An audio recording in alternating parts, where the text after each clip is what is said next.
There's something unnerving about watching a film you've already seen only to realize it's not quite the same. A scene you vividly recall is gone. A line of dialogue you could quote by heart has vanished. The ending? Different.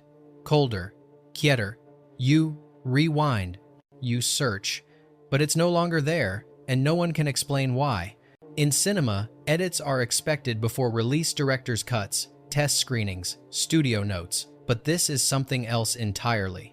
These are films that were already out there, already witnessed by audiences, reviewed by critics, archived in magazines, and then, quietly, subtly, changed. Not for restoration, not for clarity, but for reasons never made public. No press release, no Blu-ray reissue, no official note in the studio vaults, just changes. Like someone sneaking into a library to rewrite a single paragraph in a classic novel, hoping no one would notice, except some did. A bootleg VHS with an alternate monologue. A 35mm print whispered about at underground screenings. Frame-by-frame comparisons on forgotten forums, insisting that the blood splatter used to be longer, that the mother didn't scream, that the door didn't close like that. These aren't conspiracy theories. These are edits you can feel, even if you can't prove them. Tonight, we're descending into the fog of cinematic revisionism, where memory collides with manipulation, and where movies have been reshaped under our very eyes. Are these lost cuts accidents of time, or deliberate acts of erasure? 15 films,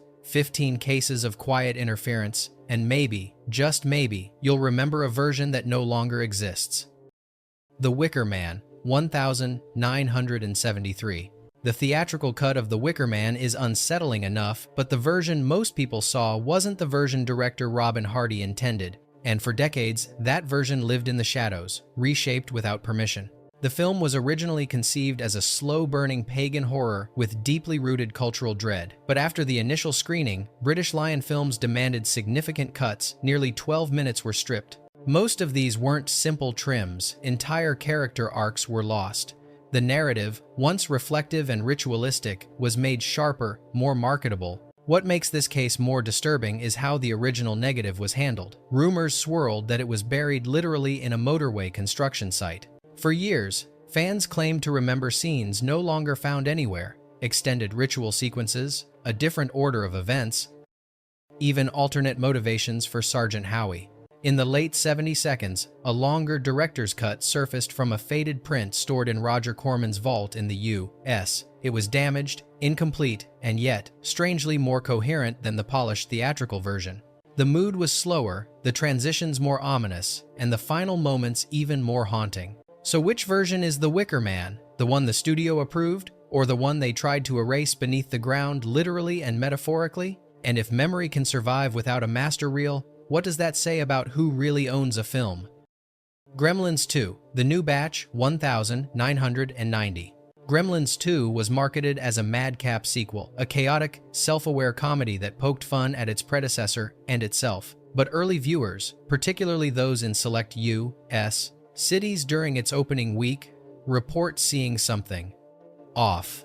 The scene in question involves the gremlins breaking the fourth wall and interrupting the film itself. In most versions today, the film appears to melt and glitch, cutting to Hulk Hogan in a movie theater, intimidating the creatures into restarting the movie.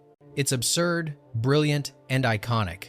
But others remember something else entirely. In some original screenings, particularly on VHS bootlegs and early international prints, the interruption didn't feature Hulk Hogan, it featured John Wayne. Through clever editing of old footage, the gremlins invade a western, and Wayne fights back. It's cruder, more uncanny, and far more jarring. So, why the change? Warner Brothers later claimed the Hogan version was tailored for theatrical audiences, while the Wayne version was meant for home video. But timing suggests otherwise. The change was implemented fast, with no clear explanation. Was it due to rights issues, test audience confusion, or something more deliberate, a shift in tone the studio wanted to control? Whichever version you saw might depend on where and when you watched it, but how many viewers today even know an alternate exists? And if a film can rewrite itself mid-distribution, what else might have slipped past us? E.T. The Extraterrestrial, 1982. Steven Spielberg's E.T. is beloved for its warmth, wonder, and emotional impact. But for those who saw the original 1982 release, there's a lingering sense that something was lost, not just in nostalgia, but in literal frames. In 2002, Spielberg unveiled a 20th anniversary edition with CGI enhancements. Some changes were cosmetic cleaned-up effects, a more animated E.T., but others were far more controversial. Most notably, the federal agents' guns were digitally replaced with walkie-talkies. It was a jarring revision of cinematic tension, rendering the stakes oddly toothless. Spielberg defended the change as making the film more child-friendly, but critics and fans pushed back, arguing it sanitized a key moment of fear and realism. The outrage became so widespread that by 2011, Spielberg vowed the original would remain intact in future releases. But here's the deeper twist. During the decade when the CGI version was the only widely available format, countless young viewers grew up never seeing the original tension. They didn't know E.T. was once threatened at gunpoint. They didn't realize a scene had been politically neutered not by ratings boards, but by its own creator. If the artist changes their own work, is it censorship or evolution? And when both versions exist, which one is canon? Or is that choice just another illusion, shaped by whichever disc happens to be in your player? The Exorcist, 1973.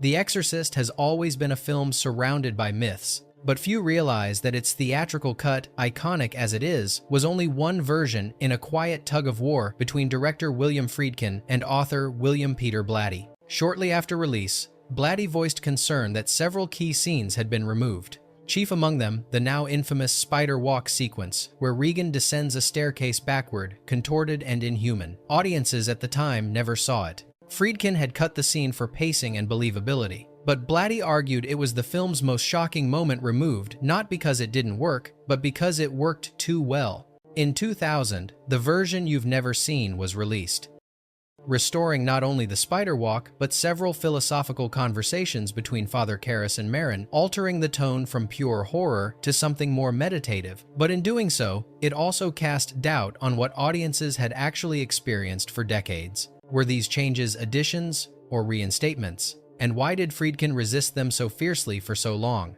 The battle over The Exorcist reveals more than artistic ego. It exposes the idea that even revered classics can be quietly reshaped over time, with later versions challenging the authority of memory. When terror is edited, is it still the same fear? Return of the Jedi, 1983. When George Lucas revisited the Star Wars trilogy in the late 90s, most changes were cosmetic CGI creatures, added explosions. But Return of the Jedi holds a deeper revision, one that rewrote the film's emotional closure. In the original ending, the Force ghosts of Obi-Wan, Yoda, and an aged Anakin Skywalker appeared to Luke. It was symbolic, powerful, an affirmation of Anakin's redemption. But in the 2004 DVD release, Lucas replaced the original Anakin, Sebastian Shaw, with Hayden Christensen, aligning with the prequel version of the character. No announcement was made, no context given, just a replacement, subtle, seamless, and jarring. Fans who grew up with the 1983 version found themselves betrayed. The change reframed the story. Anakin no longer returned as the man he became, but as the young Jedi he once was, bypassing a lifetime of sin, struggle, and atonement. Was this a narrative clarification or an act of retroactive denial? Lucas claimed the newer version was more consistent, but consistency, in this case, meant overriding emotional weight with visual symmetry. It wasn't just a new face, it was a different ghost. And the question lingers, who decides what redemption looks like? Clue 1985.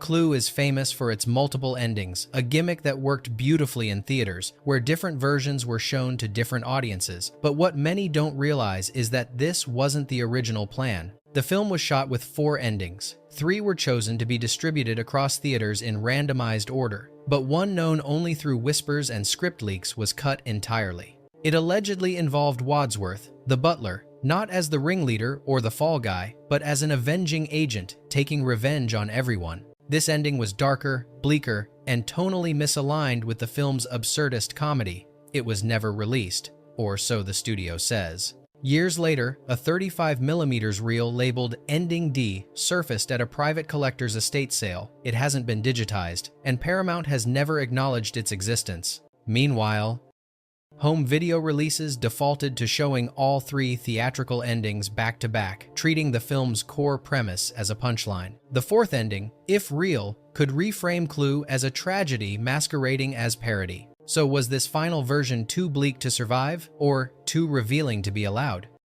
Blade Runner, 1982.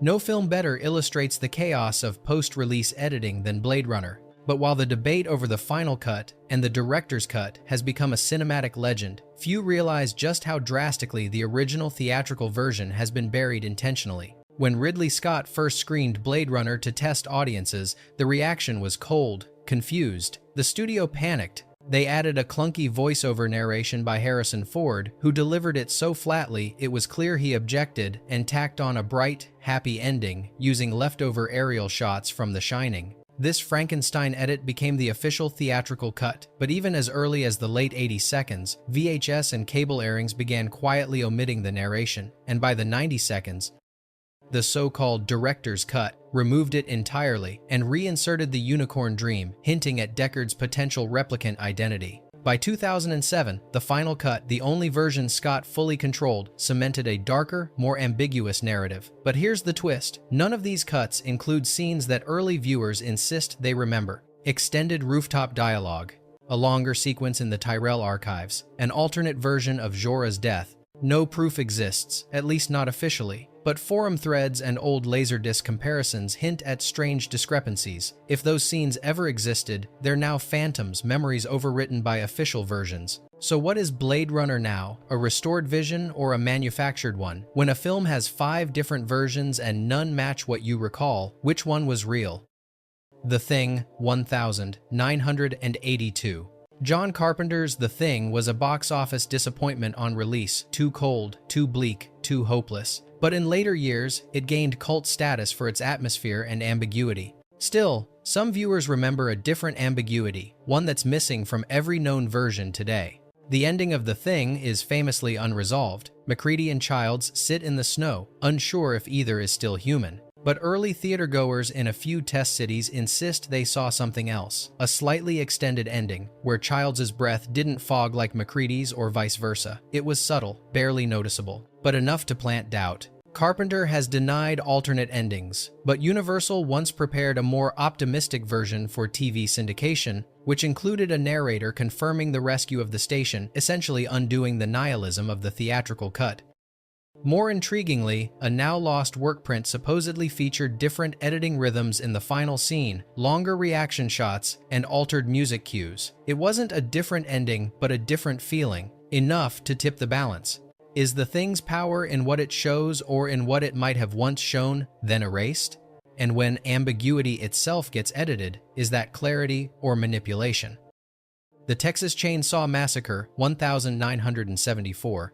Tobe Hooper's The Texas Chainsaw Massacre is legendary for what it suggests rather than shows. Despite its reputation, it's remarkably bloodless. But that restraint may have been the result of post-release edits rather than initial design. Early regional prints, especially those screened in drive-ins and midnight theaters, were reportedly gorier. Multiple sources recall more explicit shots of the meat hook scene, longer glimpses of Leatherface's hammer blows, and even a whispered prayer from the grandfather before the final dinner sequence. These moments vanished in later versions, even as the film's notoriety grew. Hooper always insisted he was aiming for a PG rating, and that gore was never part of his vision. But if that's true, how do we explain the UK pre-cert VHS, which includes frames not present in the US release? Now believed to be from a mislabeled 16mm print? More damning, a private collector once auctioned off 35mm reels claiming to contain uncut drive-in versions, never transferred or restored. They disappeared into a European archive. No public viewing has occurred. So did Texas Chainsaw always rely on psychological horror, or was the original vision carved apart after release, and if so, by whom? Donnie Darko, 2001. When Donnie Darko first premiered in theaters, it confused almost everyone and enthralled a few. Its dreamlike logic, time loops, and disturbed teenage angst were embraced by a niche audience, particularly on DVD. But the version most people know now isn't the one that made the film a cult classic. In 2004, Richard Kelly released a director's cut, supposedly restoring scenes cut for time and budget, but the changes weren't just additive, they were tonal. The new version rearranged sequences, inserted on-the-nose explanations via Roberta Sparrow's philosophy of time travel, and altered the music, replacing iconic tracks like The Killing Moon with different cues. Fans quickly noticed that the atmosphere had shifted. The mystery was dulled. What once felt like cosmic dread now came with a manual, and over time, this version began to replace the original in availability on streaming services, international DVDs, even some theatrical re-releases. But there's a deeper wrinkle. Some viewers claim to have seen an early test screening that included neither the theatrical nor director's cut edits. In that version, Donnie's fate was more ambiguous, and Frank's appearances even more cryptic, suggesting there might be a lost middle ground, now gone. So which version created the legend, and how many more versions will emerge as the timeline continues to fold in on itself? Rosemary's Baby, 1968. Roman Polanski's Rosemary's Baby is meticulously constructed, but there's long been a rumor that the version we know was trimmed after it was locked. Multiple memoirs from Paramount insiders mentioned studio discomfort with certain scenes, particularly the ones involving the Satanic Coven's rituals and Roman's dream assault on Rosemary. One assistant editor claimed that several sequences were tightened after the premiere, not before release. The oddity? Viewers from early New York and LA runs described scenes now missing, a slower pan across the Coven's faces, more audible chanting, even a longer pause before Rosemary awakens, as if the dream lingered just a beat too long. No alternate cut has ever been officially released, but rumors persist that Polanski shot an extended version meant for European prints, which was blocked from distribution by the US. Division. A single still frame showing a reversed angle of the impregnation ritual surfaced in a French press kit, but the footage itself has never emerged. If true, then Rosemary's Baby isn't just about gaslighting, it is gaslighting, subtly trimmed after its debut to soften the trauma while keeping the horror intact. And if something was cut after it was already public, what does that say about who controls what we remember? Alien Cube Vienas Tuxtantis Devinishimtai, Devinias Deshimdu. Few films have been as publicly reshaped as Alien Cubed. The production was infamously chaotic. David Fincher disowned the final product. But while fans today rally behind the assembly cut, there's an earlier, murkier chapter that remains mostly unspoken. When Alien Cubed premiered in 1992, it was already a compromised vision, but some early press screenings and even a handful of UK film festivals reportedly included yet another cut, distinct from both the theatrical and the later assembly version. This version featured extended death scenes, an alternate opening with more footage of the EEV crash, and a longer monologue from Dylan before the climax. This mystery version never saw wide release. Fox never acknowledged it, yet bootleg VHS tapes labeled Rough Assembly circulated in collector circles during the late 90 seconds. These tapes had timecode overlays and distorted sound, but included dialogue not present in any known version. The most controversial element? A scene in which Ripley hesitates before leaping into the furnace not with fear, but with visible doubt, as if questioning whether the alien inside her is truly gone. Did the studio cut this to preserve a cleaner ending, to give Ripley her martyrdom without ambiguity, or was it simply too raw to endure? Alien Cubed was rewritten mid-production, during post, and perhaps even after it was released. If so, what version did audiences actually see? And more disturbingly, how many never knew theirs was different? The Shining, 1980. The Shining is often seen as one of the most unflinching works of horror ever released, calculated, oppressive, methodical. But the version most audiences in the US have seen isn't the one Stanley Kubrick originally presented. Just a few days after its wide release in 1980, Kubrick ordered theaters to physically cut a scene from the end of the film, literally splicing reels frame by frame. The deleted scene featured Wendy Torrance recovering in a hospital where the hotel manager, Ullman, visits and hands her a yellow ball, the same kind that lured Danny into room 237. It was subtle, quiet, but ominous, and its removal shifted the film's entire psychological footprint. Without it, the story ends on the haunting photograph Jack in 1921. With it, the hotel's grasp lingers into the real world. What's worse, this deleted footage has never been officially released. The reels are rumored to have been destroyed, but some European critics claim to have seen it. One even published a beat-by-beat breakdown in a French journal in 1981. Why did Kubrick cut it so quickly? Did he feel it revealed too much? Or, more cryptically, was it too suggestive that the Overlook's evil extended beyond its walls? If art is manipulation, this was surgical, removing a single organ from a living thing to change its soul. Fight Club 1999. Fight Club is famous for its ending twist, but it's the final seconds that have been quietly altered, and not just once. In its original theatrical release, the film ends with the narrator and Marla holding hands as buildings explode in the background to the tune of The Pixies' Where Is My Mind? It's anarchic, romantic, nihilistic. But in 2022, Chinese streaming services began circulating a different version, one that cuts to black before the explosions and inserts a text card explaining that the authorities quickly arrested all criminals and prevented the bombs from detonating. A total reversal of the film's anti-establishment tone. This edit became infamous online, but here's what most don't know. In certain test screenings in the US, another version existed, one where the final explosion was extended by several seconds, revealing additional unnamed buildings falling, suggesting the chaos was larger than initially implied. Both versions, the neutered one and the enhanced one, exist on opposite ends of the ideological spectrum, but neither was part of Fincher's original vision. So, what does it mean when the same film is expanded in one country and censored in another? Is the ending a message or a mirror? The Cabin in the Woods, 2012. Drew Goddard's The Cabin in the Woods was a self-aware deconstruction of horror tropes until it became something else entirely in its final act. But for a few audience members, that something else once went even further. Reports from early festival screenings suggest that an extended ending existed, one in which the ancient gods begin to rise. Not just earthquakes and rumbling, but visual glimpses, massive, Lovecraftian entities emerging from the earth, seen only in silhouettes. The studio allegedly cut these for budget reasons and to preserve ambiguity. The current ending fades to black after the final joint is lit and the temple collapses. But some fans remember a single frame of something beneath the temple, barely perceptible, a shadow, a claw, a face. This frame is absent from all Blu-rays. Yet screen capture threads from 2012 discuss it in vivid detail. Some suggest it was a glitch, others say it was intentional. The director never confirmed either. The question is, which version is scarier, the one that leaves it all to imagination, or the one that dares to reveal the face of judgment? And if you blinked, did you see it?